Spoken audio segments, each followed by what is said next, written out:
ಅದರಲ್ಲೂ ಕೂಡ ಸೈನಿಕರಿಗೆ ಯಾವಾಗ ಸೇರಿಸಿ ಬೈತಿದ್ರಲ್ಲ ಅವಾಗಿದ್ರೂ ರಕ್ತ ಕುದೀತಿತ್ತು ಒಂಥರ. ಯಾರ್ಯಾರು ಏನೇನು ಅಂದಿಲ್ಲ, ಎಲ್ಲರಿಗೂ ಗೊತ್ತಿದ್ದಿದೆ ಅದು, ಏನು ಮುಚ್ಚಿಡ ಅಂಥದ್ದೇನಿಲ್ಲ. ಸೈನಿಕರಿಗೆ ಪುಕ್ಷಟೆ ಊಟ ಸಿಗುತ್ತೆ, ಪುಕ್ಷಟೆ ಡ್ರಿಂಕ್ ಸಿಗುತ್ತೆ ಅಂತಂದು ಹೋಗಿ ಸೈನಿಕ ಸೇರ್ಕೊತಾರೆ ಅಂತಂದು ಹೇಳಿದಂಥ ಉದಾಹರಣೆಗಳಿದ್ದಾವೆ ನಿಮಗೆ.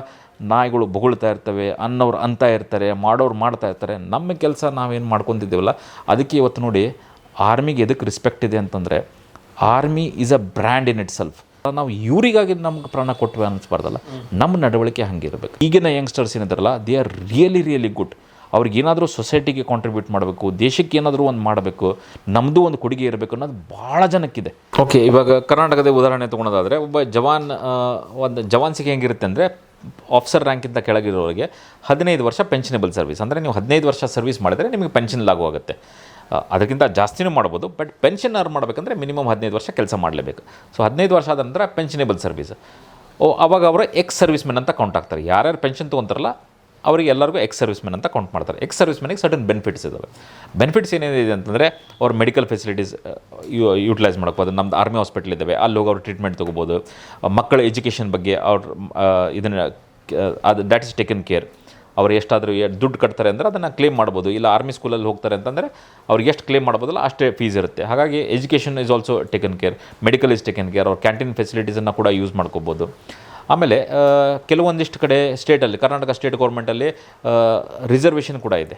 ಅಂದರೆ 15 ವರ್ಷ ಸರ್ವಿಸ್ ಮಾಡಿ ಎಕ್ಸ್ ಸರ್ವಿಸ್ ಮೆನ್ ಆಗಿದ್ದರೂ ಕೂಡ ಅವರು UPSC ಎಕ್ಸಾಮು, KS ಎಕ್ಸಾಮು ಬರೆದು, ಕರ್ನಾಟಕ ಅಡ್ಮಿನಿಸ್ಟ್ರೇಟಿವ್ ಎಕ್ಸಾಮ್ಸ್ ಬರೆದು, KPSC ಬರೆದು ಅವ್ರು ಅದರಲ್ಲೂ ಕೂಡ ಕ್ವಾಲಿಫೈ ಆಗಿ ಅವ್ರ ಸರ್ವಿಸನ್ನು ಮುಂದುವರಿಸ್ಬೋದು.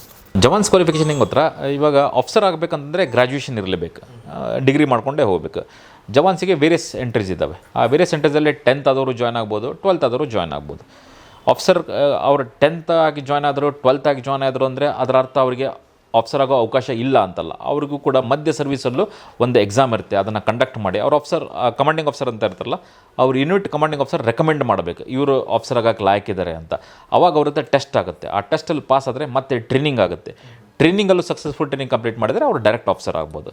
ಇಲ್ಲ ಅಂದರೂ ಕೂಡ ಸರ್ವಿಸ್ ಮಾಡ್ತಾ ಒಂದು 30 ವರ್ಷ ಸರ್ವಿಸ್ ಮಾಡಿದಾಗ ಅವರು JCO ರ್ಯಾಂಕಲ್ಲಿ ಏನು ಬಂದಿರ್ತಾರೆ, ಕೊನೆ ಪಕ್ಷ ಅವ್ರು ಹಾನರರಿ ರ್ಯಾಂಕ್ ಅಂತ ಕೊಡ್ತಾರೆ. ಹಾನರರಿ ಕ್ಯಾಪ್ಟನ್, ಹಾನರರಿ ಲೆಫ್ಟಿನೆಂಟ್ ಆಗೋ ಅವಕಾಶ ಕೂಡ ಇರುತ್ತೆ. ಆಫೀಸರ್ಗೆ ಡಿಗ್ರಿ ಮುಗಿಸಿದ ನಂತರ ಅವರಿಗೂ ಕೂಡ 2 ಆಪ್ಷನ್ ಇರುತ್ತೆ. ಒಂದನೇದು ಪರ್ಮನೆಂಟ್ ಕಮಿಷನ್ ಅಂತ ಹೇಳ್ತೀವಿ. ಪರ್ಮನೆಂಟ್ ಕಮಿಷನ್ ಅಂದರೆ ನೀವು ರಿಟೈರ್ ಆಗೋಂಗಿಲ್ಲ ಅಂದರೆ ಪರ್ಮನೆಂಟ್ ಕಮಿಷನ್ ಸರ್ವ್ ಮಾಡ್ಕೊತ ಹೋಗ್ಬೋದು ಅಂತ. ಶಾರ್ಟ್ ಸರ್ವಿಸ್ ಕಮಿಷನ್ ಅಂತಿದೆ. ಪರ್ಮನೆಂಟ್ ಕಮಿಷನ್ ತೊಗೊಂಡವರು ಇಂಡಿಯನ್ ಮಿಲಿಟರಿ ಅಕಾಡೆಮಿ ಡೆಹ್ರಾಡೂನ್ ಅಂತಿದೆ, ಅಲ್ಲಿ ಟ್ರೈನಿಂಗ್ ಪಡ್ಕೊತಾರೆ. 1 ವರ್ಷ ಟ್ರೈನಿಂಗ್, ಇಲ್ಲ ಡಿಪೆಂಡಿಂಗ್ ಬಂದ ಡಿಗ್ರಿ 1.5 ವರ್ಷ ಟ್ರೈನಿಂಗ್ ಆಗುತ್ತೆ. ಅದೇ ರೀತಿ ಶಾರ್ಟ್ ಸರ್ವಿಸ್ ಕಮಿಷನ್ ತೊಗೊಂಡವರು 10 ವರ್ಷ ಸರ್ವಿಸ್ ಮಾಡ್ತಾರೆ, extendable by another 5 years, another 4 years. 14 ವರ್ಷ ಸರ್ವಿಸ್ ಮಾಡಿ ಅವ್ರು ಕಂಪಲ್ಸರಿ ಬಿಟ್ಟು ಬರಬೇಕಾಗತ್ತೆ. ಅವರ training officers training academy Chennai ಅಂತಿದೆ, ಅಲ್ಲಿ ಅವ್ರದ್ದು ಟ್ರೈನಿಂಗ್ ಆಗುತ್ತೆ. ಸರ್, ಯಾವ ಸ್ಟೇಜ್ಗಳಿದೆ ಸರ್? ಈಗ ಆಫೀಸರ್ ಲೆಕ್ಕಕ್ಕೆ ತೊಗೊಂಡ್ರೆ ನಾವು ಫಸ್ಟ್ ಜಾಯ್ನ್ ಆಗೋದು ಲೆಫ್ಟಿನೆಂಟ್ ಅಂತ ಜಾಯ್ನ್ ಆಗ್ತೀವಿ. ಲೆಫ್ಟಿನೆಂಟ್ ಅಂತ ಜಾಯ್ನ್ ಆದಮೇಲೆ ಮೊದಲನೇ ಪ್ರಮೋಷನ್ ಕ್ಯಾಪ್ಟನ್, ಅದಾದಮೇಲೆ major, lieutenant colonel, brigadier, major general ಅಂತ ಇರುತ್ತೆ, ಲೆಫ್ಟಿನೆಂಟ್ ಜನರಲ್ ಅಂತ ಇರುತ್ತೆ. Lieutenant general is the last rank. But ಅದರಲ್ಲೇ ಅಪಾಯಿಂಟ್ಮೆಂಟ್ ಏನಿದಾವಲ್ಲ ಅದು ಬೇರೆ ಇದೆ. ಇವಾಗ ಚೀಫ್ ಆಫ್ ಆರ್ಮಿ ಸ್ಟಾಫ್ ಏನಿರ್ತಾರೆ, ಆರ್ಮಿದ ಬಾಸ್ ಏನಿರ್ತಾರೆ, ಆರ್ಮಿ ಹೆಡ್ ಏನಿರ್ತಾರೆ, ಅವರು ಚೀಫ್ ಆಫ್ ಆರ್ಮಿ ಸ್ಟಾಫ್, ಅವರು ಲೆಫ್ಟಿನೆಂಟ್ ಜನರಲ್ ಆಗಿರ್ತಾರೆ. ಅವ್ರ ಕೆಳಗೆ ವೈಸ್ ಚೀಫ್ ಅಂತ ಇರ್ತಾರೆ, ಅವರು ಕೂಡ ಲೆಫ್ಟಿನೆಂಟ್ ಜನರಲ್ ಆಗಿರ್ತಾರೆ. ಅವ್ರ ಕೆಳಗಡೆ 4 ಆರ್ಮಿ ಕಮಾಂಡ್ಸ್ ಅಂತಿದ್ದಾವೆ, ಅವರು ಕೂಡ ಲೆಫ್ಟಿನೆಂಟ್ ಜನರಲ್ ಆಗಿರ್ತಾರೆ. ಸೊ ಬಟ್ ಹುದ್ದೆ ಡಿಫ್ರೆಂಟ್ ಇರುತ್ತೆ. ಸರ್, ಇವರಲ್ಲಿ ಯಾರೆಲ್ಲ ಯುದ್ಧಕ್ಕೆ ಹೋಗ್ಬೋದು ಸರ್? ಆಲ್ಮೋಸ್ಟ್ ಇವೆಲ್ಲರಿಗೂ ಕೂಡ ಟ್ರೈನಿಂಗ್ ಆಗಿರುತ್ತೆ. ಯಾವ ಪೋಸ್ಟ್ವರೆಗೂ ಯುದ್ಧ ಮಾಡಬೇಕು? ಯೂಶಲಿ ಏನಂತಾರೆ ಅಂದರೆ, ಕಮಾಂಡಿಂಗ್ ಆಫೀಸರ್ಗಳು ಏನಿರ್ತಾರಲ್ಲ, ಅವರು ಯುದ್ಧವನ್ನು ಲೀಡ್ ಮಾಡಿದಂಥವು, ಅವರು ತೀರ್ಕೊಂಡಂಥ ಉದಾಹರಣೆಗಳು ಇದ್ದಾವೆ, ಇಲ್ಲ ಅಂತಿಲ್ಲ. ಬಟ್ ಹೆಚ್ಚಾಗಿ ಹೋಗೋದಂದರೆ ಯಂಗ್ ಆಫೀಸರ್ಸ್, ಇಲ್ಲ ಕಡಿಮೆ ರ್ಯಾಂಕಲ್ಲಿ ಲೆಫ್ಟಿನೆಂಟ್, ಕ್ಯಾಪ್ಟನ್, ಮೇಜರ್ ಏನಿರ್ತಲ್ಲ, ಇವರು ಜಾಸ್ತಿ ಕಾಂಟ್ರಿಬ್ಯೂಟ್ ಮಾಡ್ತಾರೆ.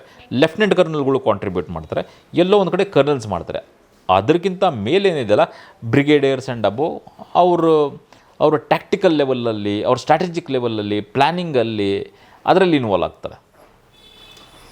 ಸರ್, ಇವಾಗ ಈ ಸೈನಿಕರು ಅಂದರೆ ನಾರ್ಮಲ್ ಏನು ಜವಾನ್ಸ್ ಅಂತ ಕರಿತೀರೋ ಅವ್ರಿಗೆ ಮತ್ತು ಈಗ ನೀವು ಕ್ಯಾಪ್ಟನ್ ಆಗಿ ಡಿಗ್ರಿ ಗ್ರ್ಯಾಜುಯೇಷನ್ ಮುಗಿಸ್ಕೊಂಡು ಹೋದ್ರಿ, ಈ ಫಿಸಿಕಲ್ ಟ್ರೈನಿಂಗ್ ಎಲ್ಲ ಒಂದೇ ಇರುತ್ತೆ ಸರ್? ಅಂದರೆ ಫಿಸಿಕಲ್ ಟ್ರೈನಿಂಗ್ಸ್ ಎಲ್ಲ ಒಂದೇ ಥರ ಇರುತ್ತೆ? ಹೆಚ್ಚು ಕಮ್ಮಿ ಸೇಮೇ ಇರುತ್ತೆ. ಯಾಕಂದರೆ ಅವ್ರಿಗೆ ವೆಪನ್ಸ್ ಹ್ಯಾಂಡಲ್ ಮಾಡೋದು ಕಲಿಸಿರ್ತಾರೆ, ನಮಗೆ ವೆಪನ್ಸ್ ಹ್ಯಾಂಡಲ್ ಮಾಡೋದು ಕಲಿಸಿರ್ತಾರೆ.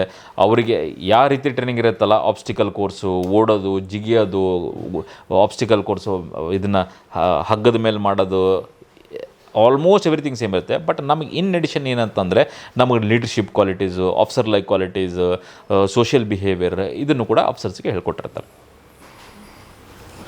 ನೋಡಿ, ನನಗೂ ಸುಮಾರು ಜನ ಅಪ್ರೋಚ್ ಮಾಡ್ತಾರೆ ನನಗೆ, ನಾನು ಆರ್ಮಿ ಸೇರಬೇಕು, ನನಗೆ ಗೈಡ್ ಮಾಡಿರಿ ಅಂತ ಭಾಳಷ್ಟು ಜನ ಅಪ್ರೋಚ್ ಮಾಡ್ತಾರೆ.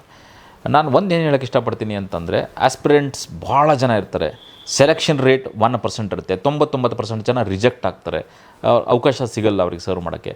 ಹಾಗಂತ ನೀವು it doesn't mean that you are good for nothing, ನೀವೇನು ಕೆಲಸಕ್ಕೆ ಬರೋದೇ ಇಲ್ಲ ಅಂತ ಹಾಗಿಲ್ಲ.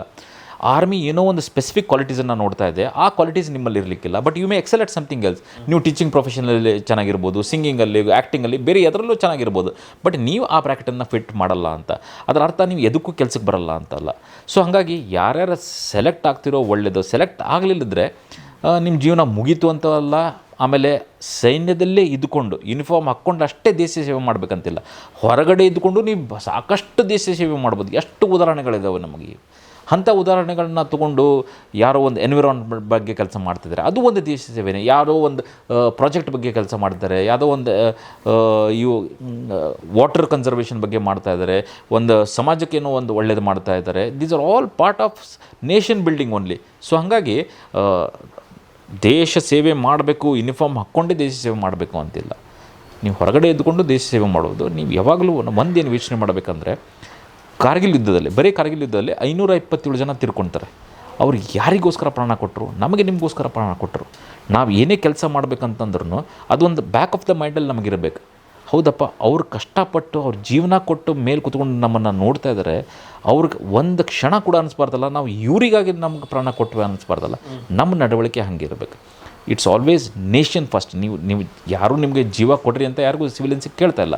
ಬಟ್ ಜೀವ ಕೊಡಲಿಲ್ಲದ್ರು ನಿಮ್ಮ ಕೈಲಾದ ಸಹ ಸ್ಪಿಯರ್ ಆಫ್ ಇನ್ಫ್ಲುಯೆನ್ಸ್ ಅಂತ ಹೇಳ್ತೀವಿ ನಾವು. ಸ್ಪಿಯರ್ ಆಫ್ ಇನ್ಫ್ಲುಯೆನ್ಸ್ ಅಂದರೆ ನನ್ನ ಕೆಲಸ ಏನಿದೆ ಅದನ್ನು ನಾನು ಸರಿಯಾಗಿ ಮಾಡ್ತೀನಿ ಅಂತ ಒಂದು ಮೈಂಡ್ ಸೆಟ್ ಇಟ್ಕೊಂಡು ಹೋದರೆ, ಈಗಿನ ಯಂಗ್ಸ್ಟರ್ಸ್ ಹೇಳ್ತೀನಲ್ಲ, ಮುಂಚೆ ಒಂದು ಕಾಲ ಇತ್ತು ನೀವು ಯಂಗ್ಸ್ಟರ್ಸ್ ಬಗ್ಗೆ ಕೇಳಿದ್ರಿ. ಮುಂಚೆ ಕಾಲ ಹೆಂಗಿತ್ತಂದರೆ, ಯಂಗ್ಸ್ಟರ್ಸು ಕಾಲೇಜ್ಗೆ ಹೋಗೋರಂದರೆ ಅವ್ರೇನು ಬಿಡು, ಕುಡಿತಾರೆ, ಸಿಗರೇಟ್ ಸಿಗ್ತಾರೆ, ಬೈಕ್ ಓಡಿಸ್ತಾರೆ, ಗಲಾಟೆ ಮಾಡ್ತಾರೆ, ಇಷ್ಟೇ ಇರ್ತಿತ್ತು. ಬಟ್ ನಾನು ಇಷ್ಟು ಜನ ಇಂಟ್ರ್ಯಾಕ್ಷನ್ ಮಾಡೋದ್ರಿಂದ ಒಂದು ಬಲವಾದ ಒಂದು ನಂಬಿಕೆ ಇದೆ. ಈಗಿನ ಯಂಗ್ಸ್ಟರ್ಸ್ ಏನಿದ್ದಾರಲ್ಲ, ದೇ ಆರ್ ರಿಯಲಿ ಗುಡ್. ಅವ್ರಿಗೇನಾದರೂ ಸೊಸೈಟಿಗೆ ಕಾಂಟ್ರಿಬ್ಯೂಟ್ ಮಾಡಬೇಕು, ದೇಶಕ್ಕೆ ಏನಾದರೂ ಒಂದು ಮಾಡಬೇಕು, ನಮ್ಮದು ಒಂದು ಕೊಡುಗೆ ಇರಬೇಕು ಅನ್ನೋದು ಭಾಳ ಜನಕ್ಕಿದೆ. ಅದು ಬಹುಶಃ ಅವರಿಗೆ ಚಾನಲ್ ಮಾಡೋಕ್ಕಾಗ್ತಾಯಿಲ್ಲ. ಹೆಂಗೆ ಮಾಡಬೇಕು ಅದನ್ನು ಹೆಂಗೆ ಅಂತ ಅದು ಗೊತ್ತಾಗ್ತಾಯಿಲ್ಲ ಅವ್ರಿಗೆ. ಯಾರಾದರೂ ನಿಮ್ಮಂಥವ್ರು ತಿಳ್ಕೊಂಡಂಥವ್ರು ಅವ್ರನ್ನ ಒಂದು ಸರಿ ಟ್ರ್ಯಾಕಿಗೆ ತಂದರೆ ದೇ ಕ್ಯಾನ್ ಡೂ ವಂಡರ್ಸ್. ಅದ್ಭುತವಾದ ಕೆಲಸವನ್ನು ಮಾಡ್ತಾರೆ ಅವರು. ಬಟ್ ಎಲ್ಲೋ ಒಂದು ಕಡೆ ಅವ್ರಿಗೆ ಗೈಡೆನ್ಸ್ ಬೇಕಾಗಿದೆ ಅಷ್ಟೇ. ಹಾಗಾಗಿ ಅವ್ರನ್ನ ತಳ್ಳಿ ಹಾಕೋದು ಬೇಡ, ಅವ್ರಿಗೆ ಸಪೋರ್ಟ್ ಮಾಡೋಣಂತೆ. ಯಾರ್ಯಾರ ಕೈಲಿ ಏನೇನಾಗುತ್ತೋ ಈ ದೇಶಕ್ಕೆ ಕಾಂಟ್ರಿಬ್ಯೂಟ್ ಮಾಡಿದರೆ just a matter of time. ನಾವು ಈಗೇನು 4th 3rd ಪೊಸಿಷನಲ್ಲಿದ್ದೀವಿ, ಆ ಲ್ಯಾಡರ್ನ ನಾವು ಹತ್ಕೊತಾನೆ ಹೋಗ್ತೀವಿ. Will be super power in the coming days. ಸಾಕಷ್ಟಿದೆ. ನಾವು ಇವಾಗ ನೋಡಿ 2 ಥರ ಇರುತ್ತೆ ನೋಡೋಕೆ ಅದನ್ನು. ಒಂದೇದು, ನನಗೂ ಸ್ಟಾರ್ಟಿಂಗಲ್ಲಿ ಹೊರಗೆ ಬಂದಾಗ ನನಗೂ ಬೇಜಾರಾಗ್ತಿತ್ತು. ಏನಪ್ಪ ಹಿಂಗೆ ಸಮಾಜ ಹಿಂಗಿದೆ, ಹಿಂಗೆ ಕಿತ್ತಾಡ್ತಾರೆ, ಹಿಂಗೆ ಹೊಡೆದಾಡ್ತಾರೆ, ಯಾರಿಗೂ ದೇಶದ ಬಗ್ಗೆ ಚಿಂತೆನೇ ಇಲ್ಲಲ್ಲ. ಅದರಲ್ಲೂ ಕೂಡ ಸೈನಿಕರಿಗೆ ಯಾವಾಗ ಸೇರಿಸಿ ಬೈತಿದ್ರಲ್ಲ, ಅವಾಗಿದ್ರೂ ರಕ್ತ ಕುದೀತಿತ್ತು ಒಂಥರ. ಯಾರ್ಯಾರು ಏನೇನಂದಿಲ್ಲ, ಎಲ್ಲರಿಗೂ ಗೊತ್ತಿದ್ದಿದ್ದು ಅದು, ಏನು ಮುಚ್ಚಿಡ ಅಂಥದ್ದೇನಿಲ್ಲ. ಸೈನಿಕರಿಗೆ ಪುಕ್ಷಟೆ ಊಟ ಸಿಗುತ್ತೆ, ಪುಕ್ಷಟೆ ಡ್ರಿಂಕ್ ಸಿಗುತ್ತೆ ಅಂತಂದು ಹೋಗಿ ಸೈನಿಕ ಸೇರ್ಕೊತಾರೆ ಅಂತಂದು ಹೇಳಿದಂಥ ಉದಾಹರಣೆಗಳಿದ್ದಾವೆ ನಮಗೆ. ಗತಿ ಇಲ್ಲ ಅದಕ್ಕೆ ಹೋಗಿ ಏನು ಕೆಲಸ ಕಾರ್ಯ ಇಲ್ಲದೆ ಹೋಗಿ ಗತಿ ಇಲ್ಲ ಅದಕ್ಕೆ ಹೋಗಿ ತಿನ್ನೋ ಗತಿ ಇಲ್ಲ ಅದಕ್ಕೆ ಹೋಗಿ ಸೇರ್ಕೊತಾರೆ ಅಂತಂದು ಎಷ್ಟು ಜನ ಅಂದಿದ್ದಾರೆ ಅದನ್ನು ಒಬ್ಬರು ಎಲ್ಲಿವರೆಗೂ ಹೋಗಿದ್ದಾರೆ ಅಂದರೆ ಚೀಫ್ ಆಫ್ ಆರ್ಮಿ ಸ್ಟಾಫ್. ನಮಗೆ ಹೆಂಗಂದರೆ ಒಂದು ರ್ಯಾಂಕ್ ನನಗೆ ಮೇಲಿದ್ದರೆ ಅವ್ನು ದೇವ್ರ ಸಮಾನ. ಚೀಫ್ ಆಫ್ ಆರ್ಮಿ ಸ್ಟಾಫ್ ಅಂದರೆ ಆ್ಯಕ್ಚುಲಿ ನಮಗೆ ದೇವ್ರ ಸಮಾನ. ಅವರು ಒಂದು 10-12 ಲಕ್ಷ ಆರ್ಮಿನ ಕಂಟ್ರೋಲ್ ಮಾಡ್ತಿದ್ದಾರೆ ಅಂತಂದರೆ ಎಂಥ ಒಂದು ಒಳ್ಳೆ ಪೊಸಿಷನಲ್ಲಿ ಇರ್ತಾರೆ. ಅಂಥವ್ರಿಗೆ ಒಬ್ಬ ಪೊಲಿಟಿಷಿಯನ್ ಸಡಕ್ಕ ಗುಂಡ ಅಂತಾನೆ ಅಂತಂದರೆ ಎಷ್ಟು ದುಃಖ ಆಗಲಿಕ್ಕಿಲ್ಲ, ಎಷ್ಟು ಜನಕ್ಕೆ ಬೇಜಾರಾಗಲಿಕ್ಕಿಲ್ಲ. ಹಂಗೆ ಆಗ್ತಿತ್ತು ನಮಗೂ. ಬಟ್ ನಾನಾಗಲೇ ಹೇಳಿದ್ನಲ್ಲ, ಸಾಕಷ್ಟು ಕಷ್ಟಪಟ್ಟೆ. ನಾನು ಒಂದು ಸಣ್ಣ ವಯಸ್ಸಲ್ಲಿ, ಸಣ್ಣ ಸರ್ವಿಸಲ್ಲಿ ಪಡಬಾರ್ದು ಕಷ್ಟಪಟ್ಟುಬಿಟ್ಟೆ. ಇದನ್ನೆಲ್ಲ ನೋಡಿದಾಗ ಇನ್ನೂ ದುಃಖ ಆಗೋದು. 20 ವರ್ಷಕ್ಕೆ ನಾವು ಎಲ್ಲಿ ಹೋದ್ವಿ ಅಂತ ಹೇಳಿದ್ನಲ್ಲ, ಆ ಬೆಟ್ಟದ ಮೇಲೆ 20 ವರ್ಷದ ಅದೇ ದಿನ 7th July 2019, correct 20 years litre, ಅದೇ ಸಮಯ ಅದೇ ಡೇಟಿಗೆ ನಮ್ಮನ್ನು ಅಲ್ಲೇನು ಕರ್ಕೊಂಡೋಗಿ ಬಿಟ್ಟರೆ ಹೆಲಿಕಾಪ್ಟರಲ್ಲಿ, ಅಲ್ಲಿ ಕೆಳಗೆ ನಿಂತ್ಕೊಂಡು 17,000 ಅಡಿ ಎತ್ತರದಲ್ಲಿ ಭಾರತದ ಬಾವುಟವನ್ನು ರಾಜ್ಯಾರೋಷವಾಗಿ ಹಾಡೋದನ್ನು ಕಂಡೆ.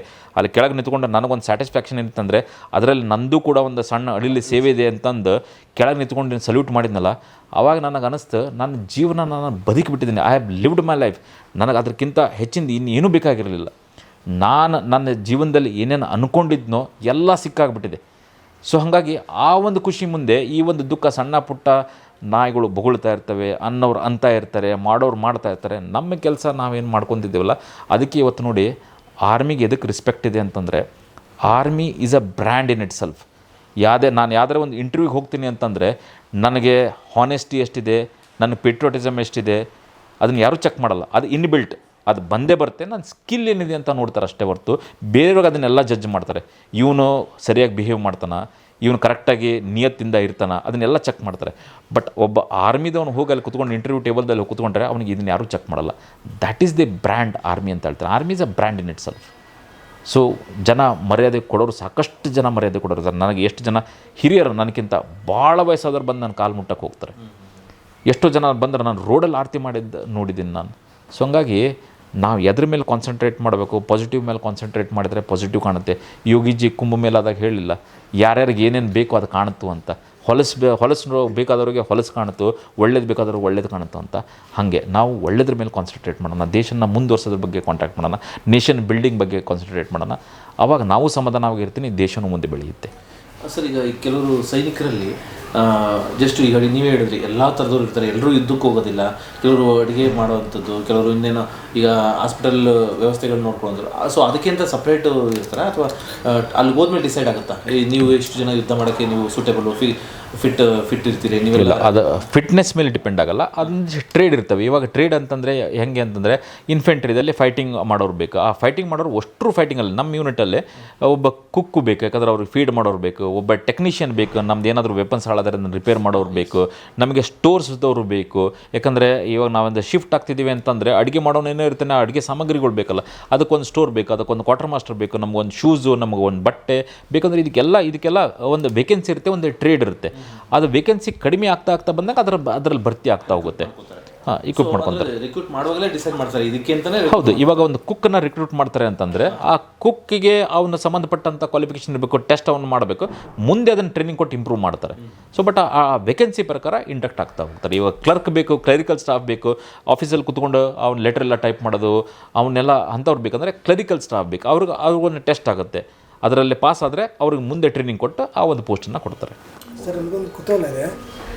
ಲೆಟ್ರ್ ಬರೆದ್ಬಿಟ್ಟು ಮೇಲೆ ಹೋಗಬೇಕು ಅಂತ ಹೇಳಿದ್ರಿ ಸರ್ ಎಲ್ಲರೂ ಒಬ್ಬರು. ನಿಮ್ದೇನು ಲೆಟ್ರ್ ಬರ್ತಿದ್ರಿ ಸರ್?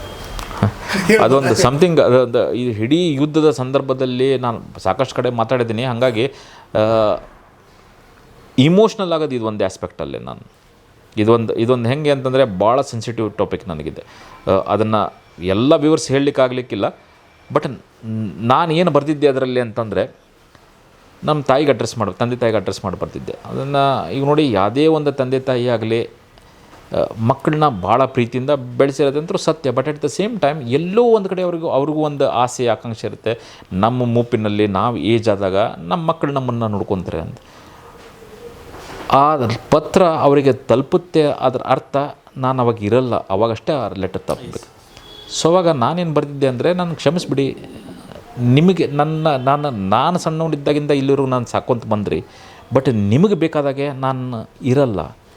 ನಂದು ಹೈಯರ್ ಕಾಸ್ ಇತ್ತು, ನಾನು ದೇಶಕ್ಕೋಸ್ಕರ ಏನೋ ಮಾಡೋಕ್ಕೆ ಹೋಗಿ ಈ ಥರ ಪ್ರಾಣ ಕಳ್ಕೊಂಡಿದ್ದು, ನಿಮಗೋಸ್ಕರ ನಾನು ಏನೂ ಮಾಡೋಕ್ಕಾಗಲ್ಲ ಅನ್ನೋದು ನನಗೆ ದುಃಖ ಇದ್ದೇ ಇರುತ್ತೆ. ಅದು ಎಲ್ಲಿವರೆಗೂ ಕಾಡುತ್ತೆ. ಸೊ ನನಗೆ ಕ್ಷಮಿಸ್ಬಿಡಿ ಅಂತ ಈ ಒಂದು ಇದರಲ್ಲಿ ನಾನು ಬರ್ತಿದ್ದೆ ಲೆಟ್ರಲ್ಲಿ. ಸರ್, ಇವಾಗ ನಿಮ್ಮ ತಂದೆ ತಾಯಿ ಯಾರು ಸರ್? ನಮ್ಮ ತಂದೆ ತಾಯಿ ತೀರ್ಕೊಂಡಿದ್ದಾರೆ. ನಮ್ಮ ಅಕ್ಕ, ನಮ್ಮ ಅಣ್ಣ ಎಲ್ಲ ಹುಬ್ಳಿಯಲ್ಲೇ ಇದ್ದಾರೆ. ಸೊ ನಾನು ಯಾವಾಗ ರಜಾ ಸಿಕ್ಕರೆ ಹುಬ್ಳಿಗೆ ಹೋಗಿ ಬರ್ತಾ ಇರ್ತೀನಿ. ನೀವಾಗ ಸೆಟಲ್ ಆಗಿರೋದು ಬೆಂಗಳೂರಲ್ಲಿ. So brother ಹುಬ್ಳಿದಲ್ಲಿದ್ದಾರೆ. ಬ್ರದರ್ ಒಬ್ಬ ಅಣ್ಣ, ಇಬ್ಬರು ಅಕ್ಕಂದಿರ ಹುಬ್ಳಿದಲ್ಲಿದ್ದಾರೆ. ಓಕೆ ಸ್ನೇಹಿತರೆ, ನೋಡೋದಲ್ಲ, ಒಬ್ಬರು ಆರ್ಮಿ ಅಂಡ್ ಲೈಫು ಅಂದರೆ ಕ್ಯಾಪ್ಟನ್ ನವೀನ್ ನಾಗಪ್ಪನವರ ಲೈಫ್ ಸ್ಟೋರಿ. ಏಕೆಂದರೆ ಒಂದು ವೇಳೆ ನೀವು ದೇಶ ಸೇವೆ ಮಾಡಬೇಕು ಅಂತ ಅಂದರೆ, ಆರ್ಮಿನಲ್ಲಿ ಸೆಲೆಕ್ಟ್ ಆಗಲಿಲ್ಲ ಅಥವಾ ನಾನು ಆರ್ಮಿಗೆ ಸೇರ್ಕೊಳ್ಳೋಕ್ಕಾಗಲಿಲ್ಲ ಅಂತಂದ್ರೂ ದೇಶ ಸೇವೆ ಮಾಡ್ಬೋದು. ಸೊ ಅನ್ನೋದನ್ನು ತಿಳಿಸ್ಕೊಟ್ರು. ಆದಷ್ಟು ನಮ್ಮ ಕೈಲಾದ ಈಗ ದೇಶಕ್ಕೆ ದೇಶ ನಮ್ಗೇನು ಕೊಡ್ತು ಅನ್ನೋದಕ್ಕಿಂತ ಹೆಚ್ಚಾಗಿ ದೇಶಕ್ಕೆ ನಾವೇನು ಮಾಡಿದ್ವಿ ಅನ್ನೋದನ್ನು ತಿಳ್ಕೊಂಡು ನಾವು ಆದಷ್ಟು ಒಳ್ಳೆ ಕೆಲಸಗಳನ್ನ ಮಾಡೋಣ. ನಮ್ಮಿಂದ ಅಟ್ಲೀಸ್ಟ್ ಒಳ್ಳೆ ಕೆಲಸ ಆಗಿಲ್ಲ ಅಂದರೆ ಅಟ್ಲೀಸ್ಟ್ ನಮ್ಮಿಂದ ಬೇರೆಯವ್ರಿಗೆ ಅಪಾಯ ಆಗಬಾರ್ದು, ಅಂದರೆ ತೊಂದರೆ ಕೊಡ್ದಂಗೆ ಬದುಕೋಣ ಅಂತ ಹೇಳ್ತಾ ಈ ಒಂದು ಸಂದರ್ಶನ ಮುಗಿಸ್ತಾ ಇದ್ದೀನಿ. Thank you.